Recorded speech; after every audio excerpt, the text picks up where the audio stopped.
नमस्कार साथियों, भाषा विज्ञान की एमसीक्यू सीरीज में आपका स्वागत है। आज हमारी ये जो भाषा विज्ञान वाली कक्षा है उसमें हम हिंदी भाषा का उद्भव एवं विकास, व्याकरण और ग्रामर से संबंधित जो सभी प्रश्न है और लिपि वगैरह है, जितना कि ओवरऑल होता है संविधान के अनुच्छेद में जो राजभाषा से संबंधित प्रावधान है, सभी प्रकार के जो एमसीक्यू है आज उनको सॉल्व किया जाएगा। तो आज हमारा जो सेशन है भाषा विज्ञान वाला है। आज का पहला प्रश्न है हमारा, पश्चिमी हिंदी की दो बोलियों का जो सही युग्म है वो क्या है। पश्चिमी हिंदी की दो बोलियां हैं उनका है वो सही युग्म है क्या है। तो आपको ये पता ही होगा कि जो बोलियों का वर्गीकरण है वो भौगोलिक रूप से दो भागों में भी किया जाता है कि जो बोलियां हैं उनका जो वर्गीकरण है, बोलियां हैं जो वर्गीकरण है, इनका जो वर्गीकरण है वो भाषाई आधार पर है, भौगोलिक आधार पर दो भागों में किया जाता है। एक है पूर्वी और जो दूसरा भाग है उसको हम बोलते हैं पश्चिमी भाग। ये जो पश्चिमी भाग है इसका जो जिससे विकास होता है उसका नाम है सौरसेनी अपभ्रंश। तो ये पश्चिमी का किससे विकास होता है? सौरसेनी अपभ्रंश से। और ये जो पूर्वी है इसे दो भागों में विकास होता है, एक है अर्धमागधी और एक है मागधी। तो इस तरीके से भौगोलिक आधार पर है जो बोलियां हैं उनका जो वर्गीकरण है वो किया गया है। तो पश्चिमी, अब इसमें प्रश्न है हमारा कि जो पश्चिमी हिंदी की जो दो बोलियां हैं उनका जो सही युग्म है वो क्या है। ऑप्शन है हमारे पास कन्नौज और अवधी, ब्रज बघेली, ये जो खड़ी बोली और बुंदेली, छत्तीसगढ़ी और बांगरू। तो इसमें हमको देखना है कि जो पश्चिमी हिंदी की जो बोलियों का जो अनुक्रम है वो सही है वो क्या होगा। तो जाहिर सी बात है जो अवधी है ये तो हमारी है क्या पूर्वी हिंदी है उसके अंतर्गत शामिल है, तो ये तो नहीं आएगी। फिर ब्रज और बघेली, तो इसमें बघेली है वो पूर्वी हिंदी के अंतर्गत है। इसमें जो छत्तीसगढ़ी है वो पूर्वी हिंदी है उसके अंतर्गत है। और अंततः बचता है खड़ी बोली और हिंदी। तो इसमें जो खड़ी बोली है और जो बुंदेली है ये दोनों का विकास है वो किसके अंतर्गत आता है? वो आता है पश्चिमी बोली और सौरसेनी अपभ्रंश से इनका विकास हुआ है। शब्द जब वाक्य में प्रयुक्त होने की योग्यता प्राप्त करता है तो उसे कहा जाता है। तो ये व्याकरण से संबंधित प्रश्न है, बड़ा ही शानदार प्रश्न है कि शब्द जब वाक्य में प्रयुक्त होने की योग्यता प्राप्त करता है तो उसे कहा जाता है। तो शब्द जब वाक्य में प्रयुक्त होने की योग्यता प्राप्त करता है तो उसे कहा जाता है। ऑप्शन है हमारे पास वाक्य, पद, ध्वनि और समास। तो शब्द जब वाक्य में प्रयुक्त होने की योग्यता प्राप्त करता है तो उसे कहा जाता है। ऑप्शन है वाक्य, पद, ध्वनि और समास। तो इसका जो सही आंसर है वो क्या है? पद। पद है वो है जब शब्द है वो वाक्य में प्रयुक्त होने की योग्यता प्राप्त करता है तो उसको हम बोलते हैं पद। अगला प्रश्न है, अर्धमागधी जो अपभ्रंश से विकसित बोली है वो कौन सी है। तो जाहिर सी बात है ये आपको पता ही होगा कि जो अर्धमागधी अपभ्रंश से है वो कौन सी भाषा बोली का विकास होता है। तो ये जो अर्धमागधी जो अपभ्रंश है इससे है जो पूर्वी हिंदी भाषा बोली है उसका है विकास है वो होता है। और पूर्वी हिंदी जो वर्ग है इसके अंतर्गत है वो तीन भाषाएं हैं उनको शामिल किया जाता है। तो पूर्वी हिंदी के अंतर्गत आप लोग बताइए कौन कौन सी भाषाओं को शामिल किया जाता है। तो उसमें एक तो है अवधी और एक है बघेली और एक है छत्तीसगढ़ी। तो पूर्वी हिंदी के अंतर्गत है वो तीन भाषाएं हैं उनका वो विकास है वो किया जाता है, अवधी, बघेली और छत्तीसगढ़ी। तो अब अर्धमागधी अपभ्रंश से विकसित बोली है तो जाहिर सी बात है हम इसमें देख लेंगे। तो इसमें जो बघेली है वो अर्धमागधी जो अपभ्रंश है उससे जो विकसित है वो बोली है। ये जो ब्रज भाषा है ये सौरसेनी अपभ्रंश से है। ये जो भोजपुरी है ये मागधी अपभ्रंश है उससे है। और जो बांगरू, हरियाणवी और जाटवी है ये जो पश्चिमी हिंदी और जो सौरसेनी अपभ्रंश है उससे विकसित है। अगला प्रश्न है, फोर्ट विलियम कॉलेज के किस शिक्षक के माध्यम से हिंदी भाषा को पाठ्य पुस्तकों का जो प्रकाशन है वो आरंभ हुआ। तो फोर्ट विलियम कॉलेज के जो फोर्ट विलियम कॉलेज है, फोर्ट विलियम कॉलेज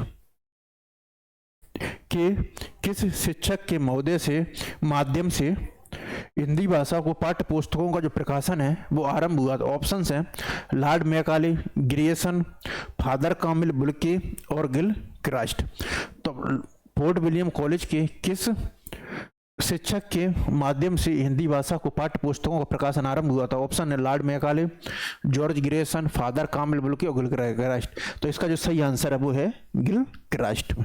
तो गिल क्रास्ट के माध्यम से फोर्ट विलियम कॉलेज के शिक्षक के माध्यम से हिंदी भाषा को है वो पाठ्य पुस्तकों का प्रकाशन है वो आरंभ हुआ। निम्नलिखित में से किस भाषा को संविधान की जो अष्टम सूची है उसमें शामिल नहीं किया गया है? तो संविधान की जो 8वीं अनुसूची है उसमें वो भारतीय संविधान की कौन सी अनुच्छेद में जो संविधान की 8वीं अनुसूची का वर्णन है, तो भारतीय संविधान का जो अनुच्छेद है वो है 344 एक और प्लस 351। इन दोनों जो अनुच्छेद हैं उनमें संविधान की 8वीं अनुसूची से संबंधित जो प्रावधान है वो नजर आते हैं। और संविधान जब मूल संविधान जब बना था, मूल संविधान, तो उसमें संविधान की अष्टम या जो 8वीं अनुसूची थी उसमें जो भाषाओं की जो संख्या थी वो कितनी थी? तो उसमें जो भाषाओं की संख्या थी वो थी 14। लेकिन वर्तमान में संशोधन किया गया और वर्तमान में जो अष्टम अनुसूची में जो भाषाओं की जो संख्या है वो कितनी, हमारी 22 भाषाएं हैं वो इसमें शामिल है। अब निम्नलिखित में से किस भाषा को संविधान की अष्टम अनुसूची है उसमें वो सम्मिलित नहीं किया गया? ऑप्शन है डोंगरी, मणिपुरी, मैथिली और छत्तीसगढ़ी। डोंगरी, मणिपुरी, मैथिली और छत्तीसगढ़ी। तो इनमें से जाहिर सी बात है डोंगरी, मणिपुरी और ये जो मैथिली, ये तीनों की तीनों जो भाषाएं हैं उसमें शामिल है। लेकिन जो छत्तीसगढ़ी जो भाषा है वो डी ऑप्शन है, वो अष्टम अनुसूची है उसमें शामिल नहीं है। भाषा निर्माण की इकाइयों का जो सही अनुक्रम है वो क्या है? तो भाषा निर्माण की जो इकाइयां हैं उनका जो सही अनुक्रम है वो क्या है? तो भाषा निर्माण की इकाइयों का सही अनुक्रम है वो क्या? ऑप्शन से हमारे पास शब्द, ध्वनि, वाक्य, पद। शब्द, वाक्य, ध्वनि, पद, पद, वाक्य, ध्वनि, शब्द और ध्वनि, शब्द, पद, वाक्य। तो जाहिर सी बात है कि भाषा जो निर्माण की जो सही इकाइयां हैं उनमें ध्वनि तो पहले ही आएगा, इसमें भी ध्वनि नहीं है, तो ध्वनि, शब्द, पद और वाक्य। तो जो भाषा निर्माण की जो सही इकाइयों का जो अनुक्रम है वो क्या बनेगा? ध्वनि, ध्वनि के बाद शब्द, शब्द के बाद पद और पद के बाद वाक्य। अगला प्रश्न है, इनमें से कौन सा, ये तो मिसप्रिंट हो गया है, प्रयत्न के आधार पर जो ला है वो किस प्रकार की है? वो ध्वनि है। अब है कि जो प्रयत्न के आधार पर जो ला है वो किस प्रकार की जो ध्वनि है वो है। ऑप्शन है पार्श्विक, उत्क्षिप्त, प्रकंपित और संघर्षहीन। तो प्रयत्न के आधार पर है वो जो ला है वो किस प्रकार की ध्वनि है? तो प्रयत्न के आधार पर वो जो ला है वो किस प्रकार की ध्वनि है? ऑप्शन है पार्श्विक, उत्क्षिप्त, प्रकंपित और संघर्षहीन। तो उत्क्षिप्त जो व्यंजन है उसमें डा, जो डा है वो शब्द है वो आते हैं, और प्रयत्न के अंतर्गत जो ला ध्वनि है वो किसके अंतर्गत आती है? वो आती है पार्श्विक जो ध्वनि है उसके अंतर्गत। तो ये आंसर है वो इसका सही है। अगला प्रश्न है, मैथिली हिंदी में रचित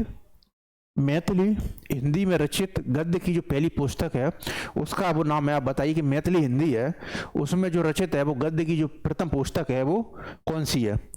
तो दामोदर शर्मा की उक्ति व्यक्ति प्रकरण, ज्योतिष ठाकुर का वर्ण रत्नाकर, रोड का है राउल बेल, और ये जो बसंत विलास है इसका जो कवि है वो अज्ञात है। तो मैथिली हिंदी में रचित गद्य की जो पहली पुस्तक है उसको बताइए कि इसमें कौन सी पुस्तक है? तो दामोदर शर्मा कृत उक्ति व्यक्ति प्रकरण है, ज्योतिष ठाकुर की वर्ण रत्नाकर है, रोड कवि की राउल बेल है और बसंत विलास। तो मैथिली हिंदी में रचित जो हिंदी की जो पहली पुस्तक है वो है ज्योतिष ठाकुर की वर्ण रत्नाकर। तो जो बी आंसर है वो इसका सही है। इनमें से कुछ बोली का जो संबंध है वो बिहारी हिंदी से है वो नहीं है।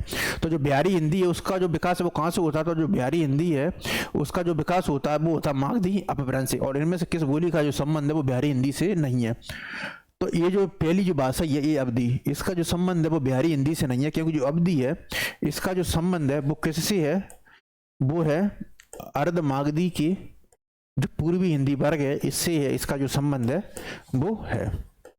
इसके अलावा जो मगही, भोजपुरी और मैथिली, इन तीनों का जो संबंध है वो मागधी अपभ्रंश के जो बिहारी हिंदी वर्ग है उससे इनका जो संबंध है वो मौजूद है। ईसा की किस शताब्दी में अपभ्रंश का व्यवहार है वो लोक भाषा के जो अर्थ है वो होने लगा था? तो आपको लोग बताइए कि ईसा की जो किस शताब्दी से है वो अपभ्रंश भाषा का जो व्यवहार है वो लोक भाषा के जो अर्थ है उसमें होने लगा था। ऑप्शन है पहली शताब्दी, छठवीं शताब्दी, 9वीं शताब्दी और 11वीं शताब्दी। भरत मुनि है वो अपभ्रंश है उसको वो किस नाम से संबोधित करते हैं? आप लोग ये भी बताइए। तो जो भरत मुनि है वो अपभ्रंश है उसको वो देश भाषा है उसके नाम से वो संबोधित है वो करते हैं। और ईसा की किस शताब्दी में है जो अपभ्रंश का जो व्यवहार है वो लोक भाषा के रूप में होने लगा था? ऑप्शन है पहली शताब्दी, छठी शताब्दी, 9वीं शताब्दी और 11वीं शताब्दी। तो ईसा की जो 11वीं शताब्दी है वहाँ से है वो हम अपभ्रंश का जो व्यवहार है वो लोक भाषा के रूप में होने लगा था। निम्नलिखित में किस भाषा का जो विकास है वो सौर सैनी अपभ्रंश है उससे हुआ? तो निम्नलिखित में से जो किस भाषा का जो विकास है वो सौर सैनी अपभ्रंश है उससे हुआ? ऑप्शन है गुजराती, पंजाबी, मराठी और सिंधी। तो निम्नलिखित में से जो किस भाषा का जो विकास है वो सौर सैनी अपभ्रंश है वो उससे हुआ? तो निम्नलिखित में से किस भाषा का जो विकास है वो सौर सैनी अपभ्रंश हुआ? ऑप्शन है गुजराती, पंजाबी, मराठी और सिंधी। तो जो गुजराती भाषा है इसका जो विकास है वो किससे हुआ? सौर सैनी अपभ्रंश से। निम्नलिखित में से पश्चिमी हिंदी है उसकी जो बोली है वो नहीं है। तो निम्नलिखित में से जो कौन सी भाषा है जो पश्चिमी हिंदी है उसकी बोली नहीं है? ऑप्शन है ब्रज भाषा। तो ब्रज भाषा तो पश्चिमी बोली की है, कन्नौजी भी है, बुंदेली भी है, लेकिन जो मगही है ये पश्चिमी हिंदी की नहीं है, क्योंकि जो मगही है वो किस भाषा वर्ग के अंतर्गत आती है? जो मगही है वो आती है पूर्वी हिंदी उपभाषा के अंतर्गत। तो ये किसके अंतर्गत है? पूर्वी हिंदी उपभाषा के अंतर्गत। अगला प्रश्न है इनमें से कौन सी बोली है वो बिहारी हिंदी वर्ग है उसमें नहीं आती? तो जो बिहारी हिंदी वर्ग उपवर्ग है उसका जो विकास है वो किससे होता है? वो होता है मागधी अपभ्रंश से। और मागधी अपभ्रंश से बिहारी हिंदी होती है और इसमें 3 भाषाएं आती हैं, भोजपुरी, मगही और मैथिली। तो भोजपुरी, मगही और मैथिली ये तीनों की तीनों जो भाषाएं हैं वो किसके अंतर्गत आती हैं? बिहारी हिंदी वर्ग में। लेकिन ये जो छत्तीसगढ़ी भाषा है ये बिहारी हिंदी उपवर्ग है उसके अंतर्गत नहीं आती, क्योंकि ये अर्ध मागधी अपभ्रंश के जो पूर्वी हिंदी वर्ग है उसके अंतर्गत ये भाषा है वो आती है। तो इसका जो सही आंसर होगा वो होगा डी। संस्कृत का कोई भी शब्द मन चाहे ढंग से तोड़ मड़ोड़ कर तद्भव नहीं बनाया जा सकता, उपरोक्त विचार है वो किस विद्वान का है? संस्कृत का जो कोई भी शब्द है, संस्कृत का कोई भी शब्द है वो तोड़ मड़ोड़ कर उद्भव है वो नहीं, तद्भव है वो नहीं बनाया जा सकता है, उपरोक्त विचार वो किस विद्वान का है? सुनीति कुमार चटर्जी, जॉर्ज ग्रेसन, नामवर सिंह और रामविलास शर्मा। तो अब संस्कृत का कोई भी शब्द है वो मन चाहे ढंग से तोड़ मड़ोड़ कर वो तद्भव नहीं बनाया जा सकता, उपरोक्त विचार अब किस कथन का है? सुनीति कुमार चटर्जी, जॉर्ज ग्रेसन, नामवर सिंह और रामविलास शर्मा। तो ये जो जॉर्ज ग्रेसन है ये हिंदी के बड़े महत्वपूर्ण साहित्य इतिहासकार रहे हैं और the modern vernacular literature of northern Hindustan है वो इनकी साहित्य इतिहास से संबंधित पुस्तक है। नामवर सिंह एक हिंदी के मूर्धन्य आलोचक रहे हैं और इन्होंने छायावाद पुस्तक और कविता के नए प्रतिमान इनकी बड़ी जो महत्वपूर्ण है वो पुस्तक है और हिंदी के विकास में अपभ्रंश का योग। तो संस्कृत का कोई भी शब्द वो मन चाहे ढंग से तोड़ मड़ोड़ तद्भव नहीं बनाया जा सकता, ये जो स्टेटमेंट है वो है प्रगतिवादी आलोचक हैं रामविलास शर्मा। तो जो प्रगतिवादी मार्क्सवादी आलोचक रामविलास शर्मा इनका ये स्टेटमेंट है। और जो रामविलास शर्मा है वो अज्ञा द्वारा 1943 में जब प्रथम तार सप्ताह का संपादित किया जाता है उसमें रामविलास शर्मा है वो भी शामिल होते हैं और इनकी एक बड़ी महत्वपूर्ण अवधारणा है वो है हिंदी जातीयता की अवधारणा। कवि कर्म और काव्य भाषा है कुछ आलोचक की समीक्षा कृति वो रही है। तो जो कवि कर्म और काव्य भाषा है वो किस आलोचक है उसकी है वो समीक्षात्मक जो पुस्तक है वो आलोचक की समीक्षा कृति रही है। ऑप्शन है मलयज, रामस्वरूप चतुर्वेदी, परमानंद श्रीवास्तव और प्रभाकर श्रोती। तो जो कवि कर्म और काव्य भाषा है वो किस आलोचक की समीक्षात्मक कृति है वो है परमानंद श्रीवास्तव की। इसके अलावा जो रामविलास चतुर्वेदी है इनकी एक तो भाषा और संवेदना और हिंदी साहित्य इतिहास से संबंधित इन्होंने महत्वपूर्ण पुस्तक लिखी है वो है हिंदी भाषा और संवेदना का विकास।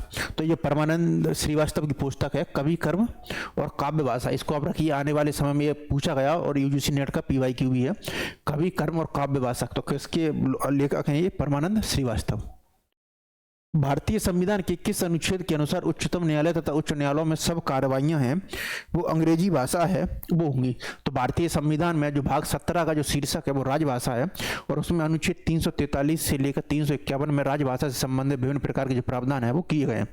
तो अनुच्छेद 343 में तो कहा गया कि संघ की राजभाषा वो हिंदी होगी, लिपि देवनागरी और अंकों का जो राष्ट्रीय स्वरूप है वो स्वीकार किया जाएगा।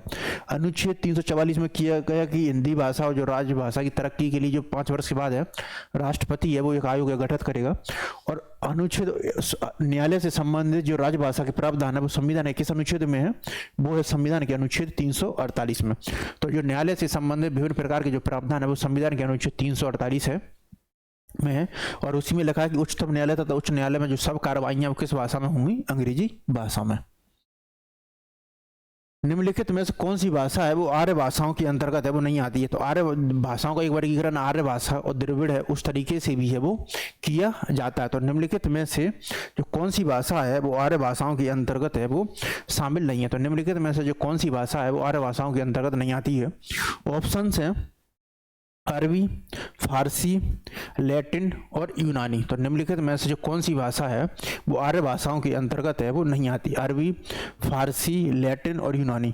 तो ये जो तीनों की तीनों भाषाएं जो अरबी, फारसी, लैटिन और यूनानी, ये तीनों की तीनों वो किसके अंतर्गत आती हैं? आर्य भाषा वर्ग है उसके अंतर्गत ये आती हैं। लेकिन ये जो अरबी भाषा है ये आर्य भाषा वर्ग के अंतर्गत है वो नहीं आती है। तो ये आंसर है वो इसका सही है। अगला प्रश्न है, राजभाषा आयोग में जो 1955 में हुआ था, संविधान के अनुच्छेद 344 में प्रावधान है कि राजभाषा से संबंधित तरक्की के लिए राष्ट्रपति द्वारा एक जो 5 वर्ष के बाद एक आयोग का गठन किया जाएगा, और 1955 में है वो प्रथम राजभाषा आयोग उसका गठन है वो किया गया था 7 जून 1955 में।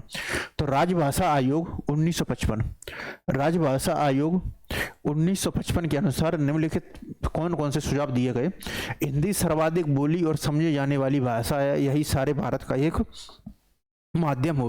तो पहला स्टेटमेंट है कि हिंदी सर्वाधिक बोली और समझी जाने वाली भाषा है और यही सारे भारत का एक माध्यम हो। दूसरा स्टेटमेंट है 14 वर्ष की उम्र तक भारत के प्रत्येक विद्यार्थी को है वो हिंदी का जो ज्ञान है वो करा देना चाहिए। थर्ड जो स्टेटमेंट है वो भारत सरकार के प्रकाशन अधिक से अधिक है वो अंग्रेजी में किया जाए। फिर है उच्च न्यायालयों में क्षेत्रीय भाषाओं का जो व्यवहार है वो किया जाना चाहिए। तो 4 प्रकार के स्टेटमेंट है और उसमें देखना कि राजभाषा आयोग 1955 ने उन्होंने कौन कौन से प्रावधान है वो दिए थे। तो हिंदी सर्वाधिक बोली और समझे जाने वाली भाषा है, यही सारे भारत का एक माध्यम है। तो पहला स्टेटमेंट है कि हिंदी सर्वाधिक बोली और समझे जाने वाली भाषा, यही सारे, ये जो बात है वो राजभाषा आयोग है उसने बोला था। 14 वर्ष की उम्र तक भारत के प्रत्येक विद्यार्थी को हिंदी का ज्ञान करा देना चाहिए, ये स्टेटमेंट भी सही है। भारत सरकार के अधिक से अधिक प्रकाशन अंग्रेजी में किया जाए, ये स्टेटमेंट है वो गलत है। उच्च न्यायालयों में क्षेत्रीय भाषाओं का है जो व्यवहार है वो होना चाहिए, तो ये भी वो सही है। तो इस तरीके से इसका जो आंसर बनेगा वो बनेगा बी 1, 2 एंड 4।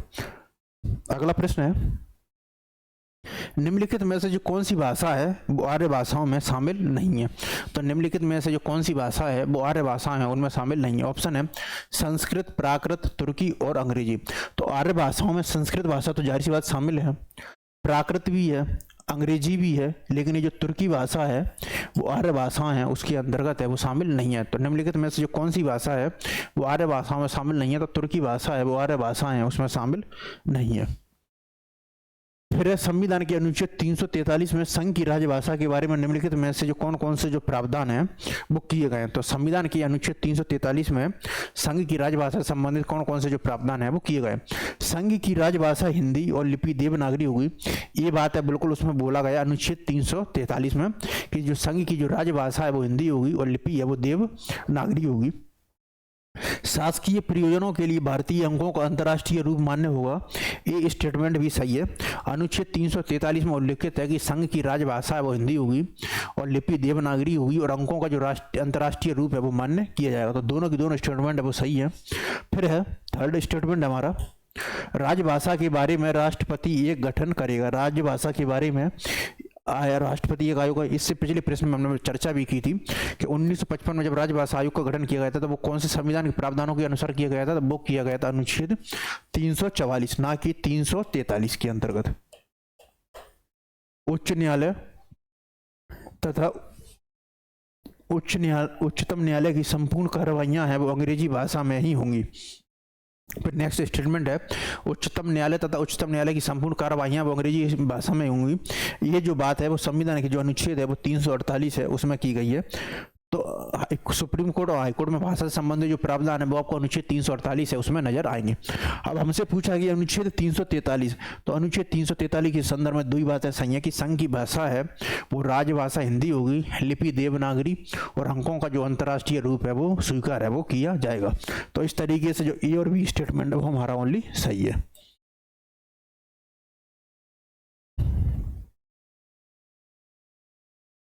अगला प्रश्न है रामचंद्र शुक्ल के अनुसार इंसा अल्लाह खान है।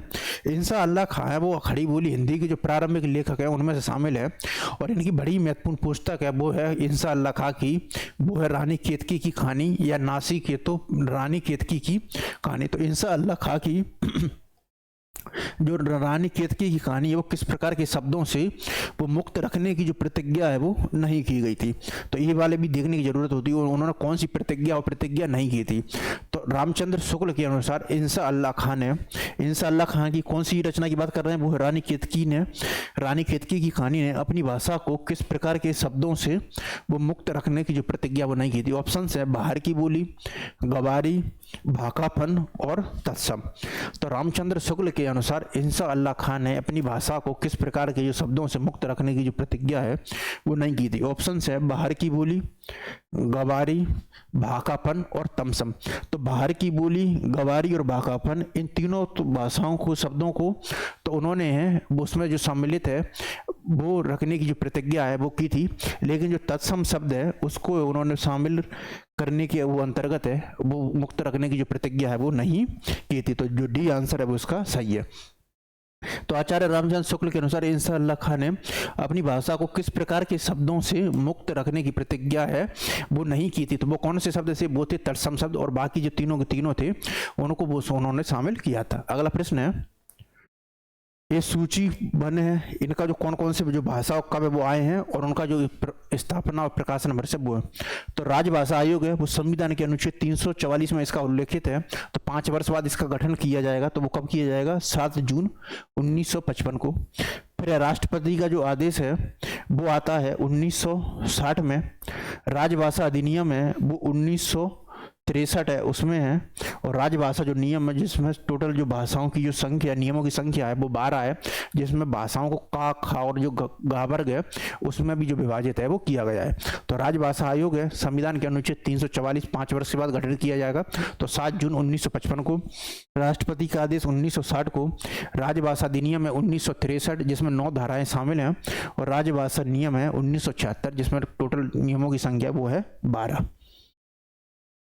निम्नलिखित में से कौन है वो आर्य भाषाएं हैं उसमें शामिल नहीं है। तो अब अगला प्रश्न है कि निम्नलिखित में से जो कौन है वो आर्य भाषाएं हैं उसमें शामिल नहीं है। ऑप्शन है हमारे पास संस्कृत, अंग्रेजी, अरबी और फारसी। तो निम्नलिखित में से कौन जो आर्य भाषाओं में शामिल नहीं है, संस्कृत, अंग्रेजी और ये फारसी तो आर्य भाषाओं में शामिल है, लेकिन जो अरबी भाषा है वो आर्य भाषाओं के अंतर्गत शामिल नहीं है। अगला प्रश्न है, भाषा के रूप में अवधि का जो प्रथम प्रयोग है वो किस रचना में, मतलब बड़ा इंटरेस्टिंग प्रश्न है और शानदार PYQ है कि भाषा के रूप में जो अवधि का जो पहला जो प्रयोग है वो किस रचना है उसमें मिलता है। ऑप्शन है खालिकवारी की जो रचना करता है वो है अमीर खुसरो, दामोदर शर्मा का है उक्ति व्यक्ति प्रकरण, मुल्ला दाऊद की है चंदायन और कुतुबन की है मृगावती। ये जो कुतुबन की मृगावती है इनको है वो रामचंद्र शुक्ल वो पहले सूफी जो प्रेमक्यन धारा के कवि हैं उनके रूप में है वो संबोधित हैं वो करते हैं।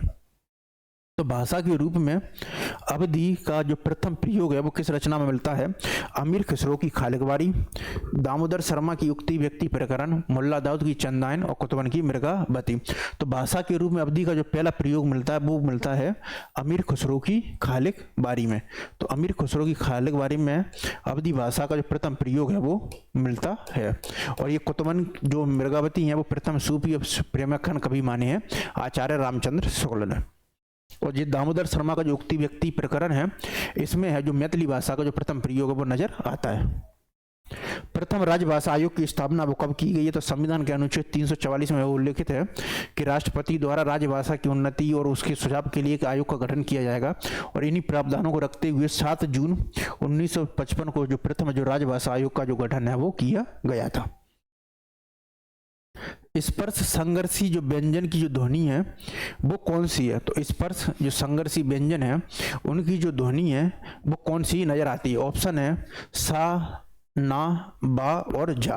तो स्पर्शी ध्वनि, स्पर्श संघर्षी व्यंजन जो ध्वनि है वो कौन सी है, तो स्पर्श जो संघर्षी ध्वनि व्यंजन वो है जब हम जिनको बोलते हैं तो उनकी जो भाषा है तो उनकी जो ध्वनि है वो स्पर्श करने के साथ ही जो संघर्ष है वो भी उत्पन्न होता है। तो इस तरीके से इन दो शब्दों में जो संघर्ष, स्पर्श के साथ ही जो संघर्ष की जो प्रवृत्ति है वो नजर आती है। और स्पर्श संघर्ष व्यंजन ध्वनि है वो है वो है झा में।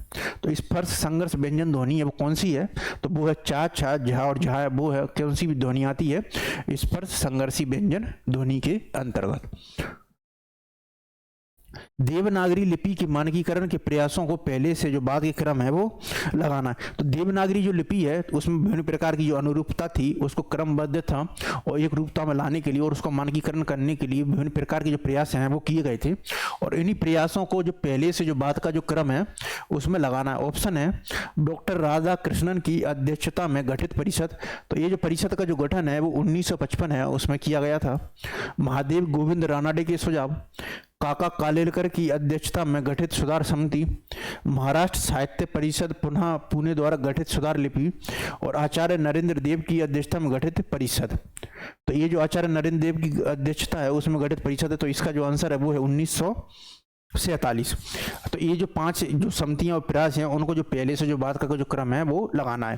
तो पहला है वो है डॉक्टर राधा कृष्णन की अध्यक्षता में गठित परिषद, महादेव गोविंद रानाडे के सुझाव, काका कालेलकर की अध्यक्षता में गठित सुधार समिति, महाराष्ट्र साहित्य परिषद पुणे द्वारा गठित सुधार लिपि, और आचार्य नरेंद्र देव की अध्यक्षता में गठित लिपि।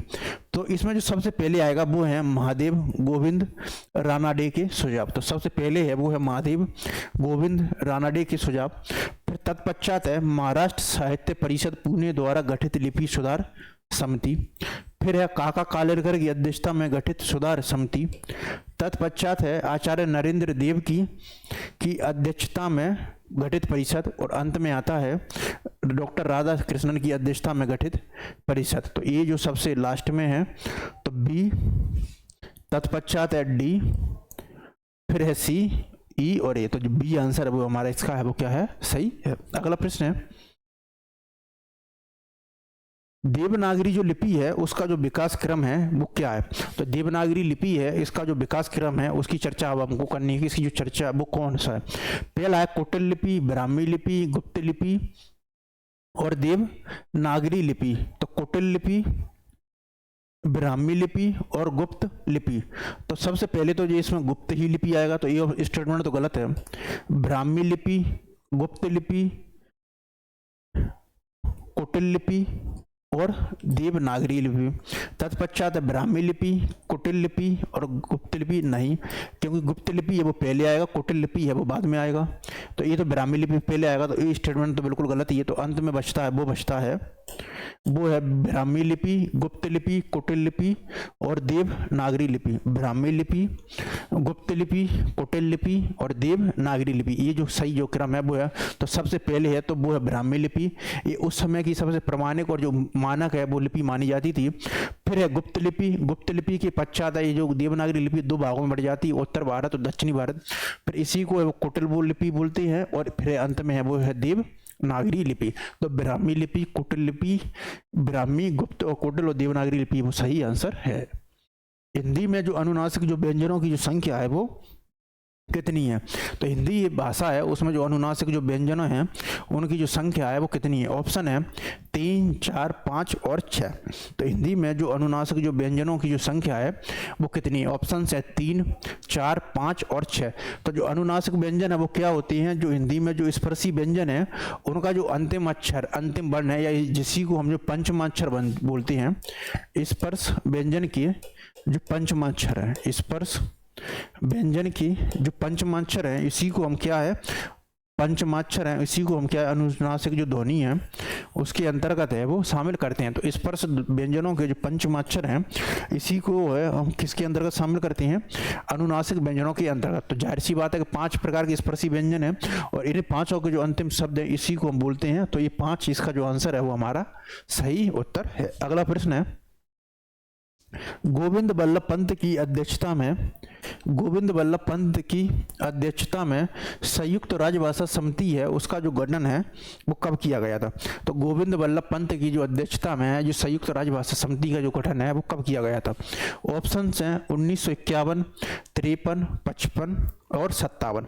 तो गोविंद बल्लभ पंत की अध्यक्षता में संयुक्त राजभाषा समिति का जो गठन है वो कब किया गया था। ऑप्शन है 51, 53, 1955 और 57। तो गोविंद बल्लभ पंत की अध्यक्षता में संयुक्त संसदीय राजभाषा समिति का जो गठन है वो किया गया था 1957 में। तो 1957 में गोविंद बल्लभ पंत की अध्यक्षता में जो संयुक्त संसदीय जो राजभाषा समिति है उसका जो गठन है वो किया गया था। बुंदेली बोली की जो उपबोलियां हैं वो कौन सी हैं? अब आप लोग बताएं कि जो बुंदेली जो बोली है उसका जो विकास है वो किस तरीके से होता है। तो बुंदेली बोली है इसका जो विकास है वो किस तरीके से होगा? तो सौरसेनी अपभ्रंश। तो बुंदेली बोली है वो कहाँ से विकसित होगी? सौरसेनी अपभ्रंश के जो पश्चिमी हिंदी वर्ग है, सौरसेनी अपभ्रंश की पश्चिमी हिंदी जो वर्ग है उसके अंतर्गत है वो बुंदेली भाषा है वो शामिल होगी। तो अब है कि बुंदेली बोली की जो उपबोलियां हैं वो कौन कौन सी हैं? भुक्सा, संडेली, व्यंगराही, कठेरिया, डांगी, माथुरी, भदौरी, बनाफरी, खटोला और लरिया, खलौटी और खलटाई। तो बुंदेली बोली की जो उपबोलियां हैं वो हैं भदौरी, बनाफरी और खटोला। इनमें जो सबसे महत्वपूर्ण एक बोली है वो है बनाफरी। बनाफरी भाषा है उसी में ही जो आला खंड है उसका जो सृजन है वो किया गया है। तो बनाफरी भाषा है वो कौन सी है? वो है आला खंड। ये जो बनाफरी भाषा का उपवर्ग है जिसको बेसवाड़ा बोलते हैं, बेसवाड़ा क्षेत्र में बनाफरी के अंतर्गत है वो आला खंड है उसका सृजन किया गया है। निम्नलिखित में से जो अविकारी शब्द है वो कौन सा है? तो हिंदी में दो प्रकार के शब्द होते हैं, विकारी और अविकारी। तो विकारी शब्द वो हैं जो संज्ञा, सर्वनाम, विशेषण और क्रिया के अनुसार है वो परिवर्तित हैं, वो हो जाते हैं। तो संज्ञा, सर्वनाम, विशेषण और क्रिया हिंदी में विकारी शब्द है वो कहलाते हैं क्योंकि इनका है वो रूप है वो परिवर्तन हो जाता है। और जो संज्ञा, सर्वनाम, विशेषण और क्रिया से परिवर्तित नहीं होते हैं इनको हम वो अविकारी शब्द है उसमें शामिल करते हैं। तो संज्ञा, विशेषण और क्रिया ये तीनों के तीनों तो वो क्या हैं? वो विकारी शब्द हैं उसके अंतर्गत आएंगे, लेकिन एक क्रिया विशेषण होगा इसमें। और ये जो क्रिया विशेषण है ये किसके अंतर्गत आएगा? वो आएगा अविकारी शब्द है उसके अंतर्गत। तो क्रिया विशेषण है वो किसके अंतर्गत आएगा? अविकारी वर्ण है उसके अंतर्गत। तो जो डी आंसर है वो हमारा सही है। क्रिया विशेषण, संबंध बोधक, समुच्चय बोधक है वो सब किसी के अंतर्गत आते हैं? उसके अंतर्गत, अविकारी के अंतर्गत। संसार की कोई लिपि यदि सर्वाधिक पूर्ण है तो वह एकमात्र देवनागरी है। ये जो स्टेटमेंट है वो कौन किसका है? तो संसार की कोई लिपि, एक लिपि यदि सर्वाधिक पूर्ण है तो वह एकमात्र देवनागरी है। ये जो कथन है वो किसका है? तो संसार की कोई एक लिपि है वो यदि सर्वाधिक पूर्ण है तो वह एकमात्र देवनागरी है। ये जो स्टेटमेंट है वो किसका? ऑप्शंस है Bloomfield, AJ. Alice, Isaac Pitman और विलियम जोन्स। तो संसार की कोई एक लिपि है वो यदि पूर्ण है तो वह एकमात्र देवनागरी है। ये स्टेटमेंट है वो किसका है? Bloomfield, AJ. Alice, Isaac Pitman और विलियम जोन्स। तो संसार की कोई एक लिपि यदि सर्वाधिक पूर्ण है तो वह एकमात्र देवनागरी है। ये जो स्टेटमेंट है वो है आइजैक पिटमैन का। अगला प्रश्न है, हिंदुओं को किसने हिंदुस्तान की जो रोमांस की जो भाषा है वो बोला है? तो जो हिंदुई है को किसने है वो हिंदुस्तान की जो रोमांस की जो भाषा है वो बोला। तो किसने है वो हिंदुस्तान की जो रोमांस की जो भाषा है वो हिंदुई है को बोला। तो हिंदुई को किसने हिंदुस्तान की जो रोमांस की जो भाषा है वो बोला है? ऑप्शन है ग्रियर्सन, श्याम सुंदर दास, मिश्र बंधु और गारसादा तासी। तो हिंदुई को किसने हिंदुस्तान की जो रोमांस की भाषा है वो बोला है? तो ग्रियर्सन है ये हिंदी की प्रमुख जो साहित्य इतिहासकार से संबंधित इतिहासकार हैं और इन्होंने सर्वप्रथम जो कवियों को कालक्रम के अनुसार है वो प्रतिपादित किया था। उनकी जो साहित्य इतिहास की पुस्तक उसका नाम है the modern vernacular literature of Shyam northern Hindustan. फिर है श्याम सुंदर दास, इन्होंने भाषा और साहित्य पर महत्वपूर्ण काम किया था। फिर है मिश्र बंधु, इन्होंने साहित्य इतिहास का महत्वपूर्ण ग्रंथ लिखा है उसका नाम है मिश्र बंधु विनोद। फिर है गारसादा तासी, ये जो गारसादा तासी हैं इन्होंने सर्वप्रथम जो फ्रेंच भाषा है उसमें हिंदी साहित्य इतिहास का जो ग्रंथ है वो लिखा था उसका नाम था Indwar the La literature and ये हिंदुस्तानी। और इनका जो ग्रंथ है वो किस भाषा में लिखा गया था? फ्रेंच भाषा में। तो हिंदुई है उसको किसने है वो हिंदुस्तान की जो भाषा है वो रोमांस की भाषा बोला था तो वो है गारसादा तासी। और गारसादा तासी है उसको इनको है वो रामचंद्र शुक्ला वो हिंदी को जो पक्के के दुश्मन है उनके रूप में भी संबोधित है वो करते हैं। निम्नलिखित में से अर्धमागधी अपभ्रंश से है वो किस बोली का जो संबंध है वो है? तो निम्नलिखित में से जो अर्धमागधी जो अपभ्रंश है का जो संबंध है वो किस बोली से है? तो निम्नलिखित में से जो अर्धमागधी अपभ्रंश का जो संबंध है वो किस बोली से? ऑप्शन है अवधी, मगही, भोजपुरी और कन्नौजी। तो निम्नलिखित में से अर्धमागधी अपभ्रंश से है वो किस बोली का जो संबंध है? तो कौन सा स्टेटमेंट है इसमें? अर्धमागधी अपभ्रंश। तो जो अवधी जो भाषा है मगही भोजपुरी, ये जो मगही है और ये जो भोजपुरी, मगही भोजपुरी और मैथिली है, तो ये जो मागधी अपभ्रंश की जो पूर्वी हिंदी है उसके अंतर्गत आएंगे। तो ये कौन सी वर्ग के अंतर्गत आते हैं? मागधी अपभ्रंश से। फिर है कन्नौजी। कन्नौजी इस सौरसेनी का जो पश्चिमी है उससे अंतर्गत आता है। लेकिन जो अर्धमागधी से है वो कौन आता है? वो आता है अवधी, बघेली और छत्तीसगढ़ी। तो अवधी, बघेली और जो छत्तीसगढ़ी है वो किसके अंतर्गत आता है? तो अवधी, बघेली और छत्तीसगढ़ी है वो अर्धमागधी अपभ्रंश है उसके अंतर्गत शामिल है। सौरसेनी अपभ्रंश से जो निकलने वाली जो आधुनिक भाषा है वो नहीं है। तो सौरसेनी अपभ्रंश है उससे जो निकलने वाली आधुनिक भाषा है वो नहीं है। ऑप्शन है पश्चिमी हिंदी। तो पश्चिमी हिंदी तो जो सौरसेनी अपभ्रंश है उसी से निकलती है। पूर्वी हिंदी, राजस्थानी हिंदी और गुजराती। तो जो सौरसेनी अपभ्रंश ये तो पश्चिमी हिंदी निकलेगी, और पश्चिमी सौरसेनी अपभ्रंश से राजस्थानी हिंदी का भी विकास होगा, गुजराती का भी होगा। लेकिन ये जो पूर्वी हिंदी है ये सौरसेनी अपभ्रंश है उससे नहीं निकलती है। ये किससे निकलती है? ये मागधी जो अपभ्रंश है उससे है। वो पूर्वी अर्धमागधी जो अपभ्रंश है उससे है, इसका जो विकास है वो होता है। और ये जो अर्धमागधी अपभ्रंश है इसके अंतर्गत है वो 3 भाषाओं को शामिल किया जाता है, वो है अवधी, बघेली और छत्तीसगढ़ी। तो सौरसेनी अपभ्रंश से जो निकलने वाली आधुनिक भाषा नहीं है वो कौन सी है? वो है पूर्वी हिंदी, क्योंकि जो पूर्वी हिंदी है इसका जो विकास है वो अर्धमागधी अपभ्रंश है उससे होता है, और इसमें अवधी, बघेली और छत्तीसगढ़ी 3 भाषाएं शामिल हैं। निम्नलिखित में से कौन सा स्थान है वो बांगरी बोली का जो क्षेत्र है वो माना जाता है? तो निम्नलिखित में से जो कौन सा स्थान है वो बांगरू बोली है का जो क्षेत्र है वो माना जाता है। तो जो बांगरू बोली है इसको हरियाणवी, जाटवी है, इन नामों से भी संबोधित है वो किया जाता है। ये इसके बारे में बड़ा महत्वपूर्ण स्टेटमेंट है कि जो बांगरू बोली है उसको हरियाणवी और जाटवी नाम से भी संबोधित किया जाता है। ऑप्शन है हिसार, जालौन, इटावा और अलीगढ़। ये तीनों के तीनों जो क्षेत्र है इनका जो संबंध है वो कहाँ से आता है? यूपी से। जालौन, इटावा और अलीगढ़। लेकिन जो बांगरू है इसको किस नाम से संबोधित किया जाता है? हरियाणवी और जाटवी। तो जाहिर सी बात है हरियाणवी और जाटवी, तो इसका जो क्षेत्र है वो बांगरू कौन सा होगा? वो होगा हरियाणा का जो हिसार क्षेत्र है वो इस तरीके से इसका सही आंसर है वो होगा। पहले जो राजभाषा आयोग का जो गठन है वो कब हुआ था? तो संविधान का जो अनुच्छेद 344 है उसमें उल्लेखित है कि राजभाषा की तरक्की के लिए, राष्ट्र के लिए और अवलोकन के लिए जो राष्ट्रपति द्वारा एक राजभाषा आयोग का गठन किया जाएगा। और ये जो राजभाषा आयोग का जो गठन है वो पहली बार किया गया था 7 जून 1955 को। तो 7 जून 1955 को है वो पहले जो राजभाषा आयोग का जो गठन है वो किया गया था। अगला प्रश्न है, इनमें से किस जैन आचार्य को है वो कल का सर्वज्ञ नाम से भी जाना जाता है? तो इनमें से जो जैन आचार्य है उसको है वो कल का सर्वज्ञ है उसके नाम से भी जाना जाता है। ऑप्शन है प्रभाचंद्र, हेमचंद्र, विद्यानंद और हरिभद्र। तो इनमें से जो कौन सा जो आचार्य है उसको है वो कल का सर्वज्ञ नाम से जाना जाता है? ऑप्शन है प्रभाचंद्र, हेमचंद्र, विद्यानंद और हरिभद्र। तो इनमें जो हेमचंद्र हैं इनको है जो प्रभा कल का सर्वज्ञ है उस नाम से संबोधित किया जाता है, और ये प्रमुख व्याकरण शास्त्र रहे हैं, और इनको है वो अपभ्रंश है पारनी है उसके नाम से भी संबोधित है वो किया जाता है। तो जो कल का सर्वज्ञ है वो किस नाम से संबोधित है? वो है जैन आचार्य हेमचंद्र, और उनको जो प्राकृत का जो पारनी जो अपभ्रंश है उसकी भी संज्ञा वो दी जाती है। इतिहास तिमिरनाशक जो पुस्तक है उसके जो लेखक हैं वो कौन है? तो इतिहास जो तिमिरनाशक जो पुस्तक है वो कौन है? इनमें पहला स्टेटमेंट है बालकृष्ण भट्ट। ये बालकृष्ण जो भट्ट हैं वो द्वितीय युग के हैं, वो प्रमुख जो निबंधकार हैं वो है। और बालकृष्ण भट्ट का एक बड़ा ही महत्वपूर्ण निबंध है वो है साहित्य जन समूह के हृदय का विकास है।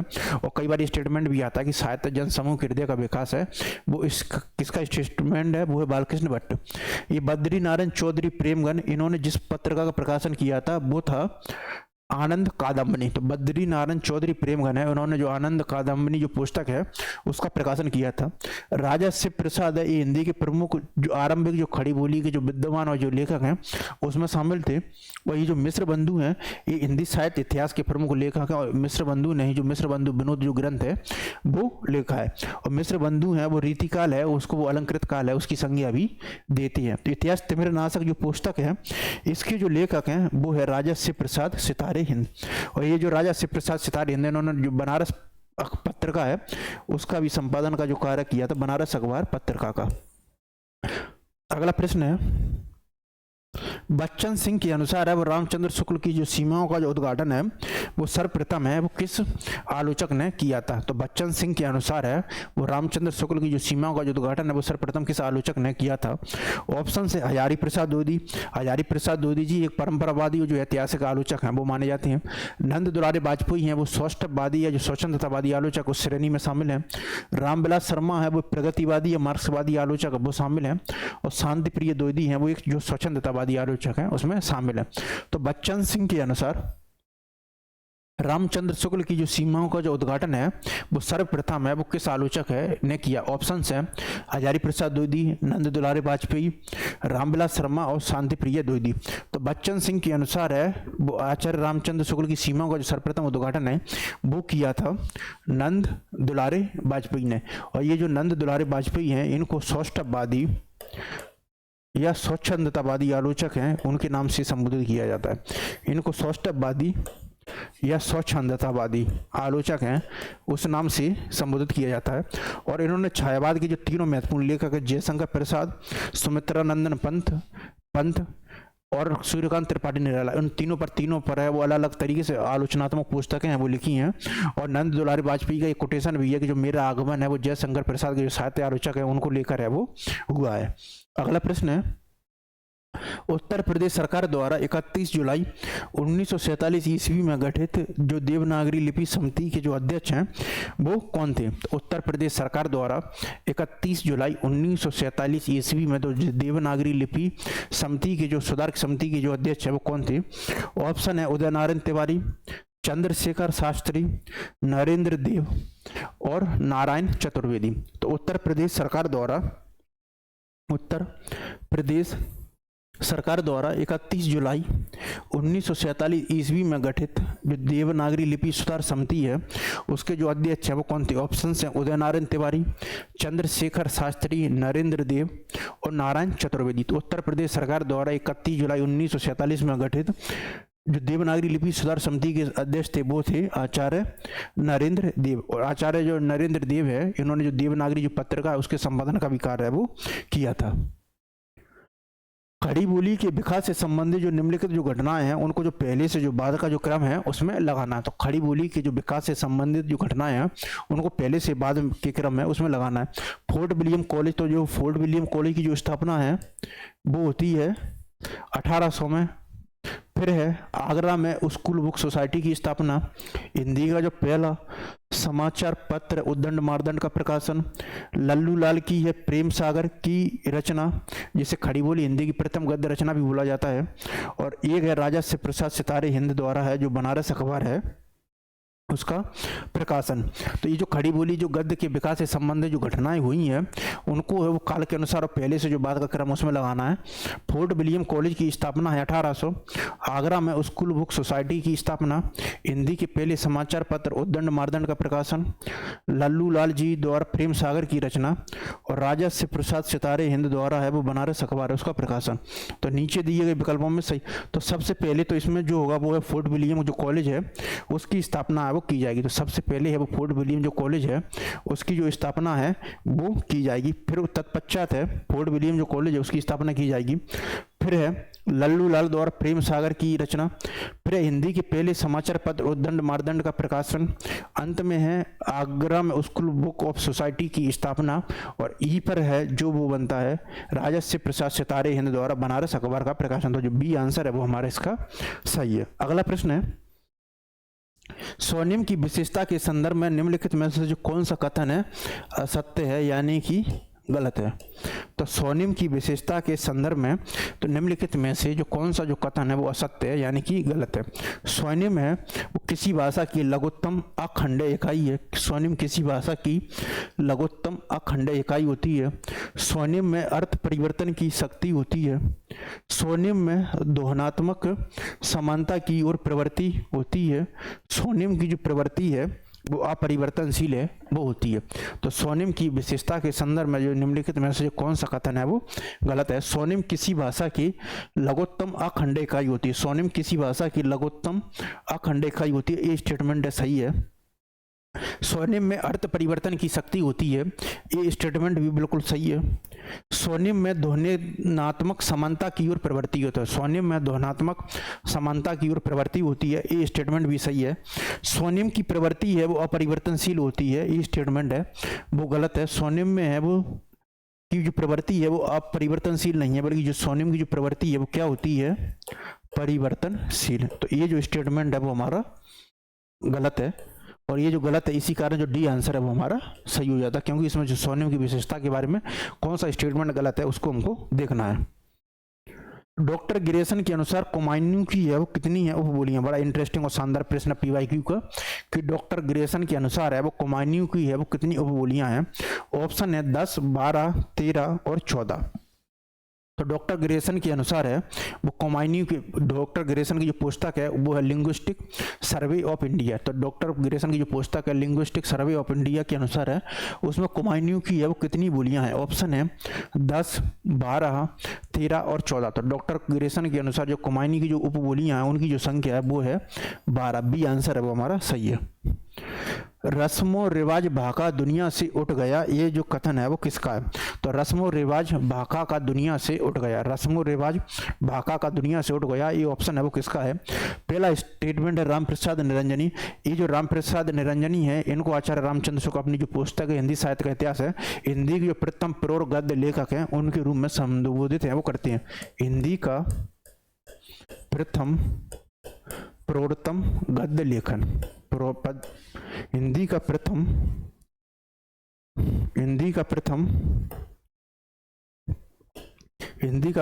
प्रौढ़तम गद्य पुस्तक है वो रामप्रसाद निरंजनी है, उनको माना जाता है आचार्य रामचंद्र शुक्ल द्वारा। फिर इंसा अल्लाह खां की रानी केतकी की कहानी, सदा सुखलाल न्याज की है सुख सागर, और लल्लू लाल की है प्रेम सागर। ये उनकी खड़ी बोली की प्रमुख पुस्तकों में से एक है। तो रस्म रिवाज भाका का दुनिया से विश्वास से उठ गया है, ये जो स्टेटमेंट है वो किसका। ऑप्शन है रामप्रसाद निरंजनी, इंसा अल्लाह खां, सदा सुखलाल न्याज और लल्लू लाल। तो रस्म रिवाज भाका का दुनिया से विश्वास से उठ गया, ये जो स्टेटमेंट है वो है मुंशी सदा सुखलाल न्याज का, और इनकी पुस्तक का नाम है सुख सागर। तो मुंशी सदा सुखलाल की जो पुस्तक है सुख सागर उसमें उन्होंने लिखा है रस्म रिवाज भागा का दुनिया से विश्वास है वो उठ गया। अगला प्रश्न है देवनागरी लिपि सुधार के संबंध में जो घटनाएं हैं उनको है जो पहले से वो जो बात का क्रम है वो लगाना है। तो देवनागरी लिपि में सुधार के लिए विभिन्न प्रकार की समितियां जो व्यक्तिगत और सरकार के स्तर पर किए जा रहे थे उनको वो पहले से बात के क्रम में लगाया गया है। तो सर्वप्रथम जो बाल गंगाधर तिलक द्वारा है 190 टाइपों का एक फॉन्ट है वो तैयार किया गया था। फिर है उत्तर प्रदेश सरकार द्वारा लिपि सुधार परिषद समिति का गठन, हिंदी साहित्य सम्मेलन के इंदौर अधिवेशन में नागरी लिपि सुधार समिति का गठन, आचार्य नरेंद्र देव की अध्यक्षता में नागरी लिपि सुधार समिति का गठन, ये 1947, ये 1955 नागरी प्रचार सभा द्वारा नागरी लिपि में सुधार हेतु समिति का गठन। ये 5 स्टेटमेंट है वो दिए गए हैं और उनको जो पहले से जो बात का जो क्रम है वो लगाना। तो इसमें सबसे पहले तो यही आएगा बाल गंगाधर जो तिलक द्वारा है, बाल गंगाधर तिलक द्वारा 190 जो टाइपों का जो फॉन्ट है वो तैयार किया गया था। फिर सी इसमें जो है वो है हिंदी साहित्य सम्मेलन के इंदौर अधिवेशन में नागरी लिपि सुधार परिषद समिति है उसका है वो गठन। फिर है नागरी प्रचारणी सभा द्वारा नागरी लिपि में सुधार का गठन। फिर है आचार्य नरेंद्र देव की अध्यक्षता में नागरी लिपि सुधार समिति का गठन, और अंत में है वो है उत्तर प्रदेश सरकार द्वारा लिपि सुधार समिति का गठन। तो ये जो ये स्टेटमेंट है वो हमारे इसमें सही है। अगला प्रश्न है कारक हैं उनका जो सही अनुक्रम है वो क्या। तो हिंदी में जो कारकों की जो संख्या है वो 8 है। तो इसमें हमको देखना है कि इनमें जो कारकों का जो सही अनुक्रम है वो है क्या। कर्ता, फिर कर्ता ने कर्म को करण से, तो सबसे पहले है करण संप्रदान के लिए, फिर है अपादान से अधिकरण में और संबंध कारकों का और की। तो कर्ता ने कर्म को करण, तो बी स्टेटमेंट। संप्रदान के लिए संप्रदान, फिर है ए अपादान से, फिर है संबंध कारक और अधिकरण है में और पर। तो जो सी स्टेटमेंट है वो इस तरीके से इनका जो क्रम है वो बनेगा कारकों का। निम्नलिखित में से जो कौन सा जो युग्म है वो सही है। तो निम्नलिखित में से हमको देखना है कि इनमें से जो कौन सा युग्म है वो सही है। समृत स्वर, स्पर्श व्यंजन, विवृत स्वर, संघर्षी व्यंजन और लुंठित स्वर। तो जो समृत स्वर है वो, तो ये स्टेटमेंट तो सही है क्योंकि जो समृत स्वर है उस वर्ग के अंतर्गत वो शामिल है। स्पर्श व्यंजन है उनको 5 भागों में विभाजित किया जाता है, का वर्ग, चा वर्ग, टा वर्ग, ता वर्ग, पा वर्ग। तो स्पर्श व्यंजन में का वर्ग ये शामिल है। विवृत स्वर में आ नहीं, ये स्टेटमेंट गलत है। संघर्षी जो व्यंजन होती हैं वो सा और हा होते हैं, तो ये स्टेटमेंट भी बिल्कुल, ये स्पर्शी व्यंजन है उसके अंतर्गत शामिल हैं। और लुंठित जो स्वर व्यंजन होता है वो ला की जगह वो क्या होता है, वो होता है रा। तो ये जो तीनों के तीनों जो स्टेटमेंट हैं सी, डी और जो ई हैं वो हमारे गलत हैं। जबकि समृत स्वर उ और स्पर्श व्यंजन का सही है। विवृत स्वर गलत है, स्पर्शी व्यंजन सा हा और लुंठित जो स्वर है वो है रा। तो ए और बी जो स्टेटमेंट है वो हमारा सही है, बी। अगला प्रश्न है, उच्चारण है और इनका जो व्यंजनों का जो ध्वनियों का जो क्रम है वो लगाना है। उच्चारण है उनका जो व्यंजनों का जो ध्वनियों का जो क्रम है उसको देखना है। तो ये कंठ है होगा, तो कंठ के से बोली जाती है वो बोला जाता है का वर्ग। तो कंठ से क्या आएगा, का, फिर मूर्धन्य, दंत्य और औष्ठ्य। तो कंठ है वो, फिर आएगा मूर्धन्य से है वो टा वर्ग, दंत्य है तो वो है ता वर्ग और औष्ठ्य से है वो है पा वर्ग। तो इस तरीके से जो स्पर्शी व्यंजनों का जो क्रम है उनका जो बोलने का जो क्रम है उससे लगाना। कंठ से है का वर्ग, मूर्धन्य से टा वर्ग, दंत्य से ता और औष्ठ्य से वो है पा वर्ग। उत्तरी अपभ्रंश ही पुरानी हिंदी है, यह कथन किसी विद्वान का, इससे पहले की एमसीक्यू में भी हमने सॉल्व किया था।